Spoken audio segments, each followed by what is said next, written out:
ወጣት እናት ነሽ ወይስ ደግሞ ትልልቅ ልጆችን ያደረሽ እናት? የትኛውም በየትኛውም እድሜ ክልል እናትነት እንግዲህ የማይጠገብ ተመረን የማንወጣበት ማንመረቅበት ነው። ስለ እናት ፖድካስት እንግዲህ ይህንን ትልቅ ጸጋ የእናትነት ጸጋ ልናወራ ስለ እናት ልንመካከል ወደ እናንተ መተናል። ድል ነኝ ድል ለማባላለኝ ስለ እናት ፖድካስት እንግዲህ በየሳምንቱ ስለ እናትነት እናወጋለን እናወራለን። ላይክ፣ ሼር፣ ሰብስክራይብ በማድረግ እናቶቻችሁን የምትወዱ ከሆነ ስለ እናትነት ጮክ ብሎ እንዲወራ የምትፈልጉ ከሆነ የዚህ ቤተሰብ አባል ሁኑ። ሼር አድርጉ፣ ላይክ አድርጉ። ደግሞ ሀሳብ አስተያየት ካላችሁ ስለ እናትነት የምንተነፍሰው የምናወራው የምንጠይቀው ነገር አለ ካላችሁ ደግሞ ኮመንት አድርጉልን። በኢንስታግራም፣ በቲክታክ፣ በዩቲዩብ፣ በፌስቡክ በሁሉም የሶሻል ሚዲያ አማራጮች እናትነትን እንዳሰሳለን፣ እናወራለን፣ እንመካከራለን። ሰብስክራይብ አድርጉ። እናመሰግናለን።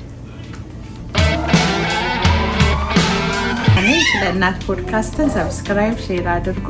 እናቶችን ሰፖርት የምታደርጉበት ቻናል ነው። በዩቲዩብ፣ በፌስቡክ፣ በኢንስታግራም በሁሉም ሶሻል ሚዲያ አማራጮች እየገባችሁ ሰብስክራይብ አድርጉን። አዳዲስ ነገሮችን እናነሳለን። ስለ እናት ያልተወሩ ጉዳዮችን በጓዳችን ሁላችንንም የሚያሳስበንን የምንጨነቅባቸውን ጉዳዮች እናወራበታለን። አይሆፕ በጣም ትወዱታላችሁ። ሰብስክራይብ እያደረጋችሁ እናመሰግናለን።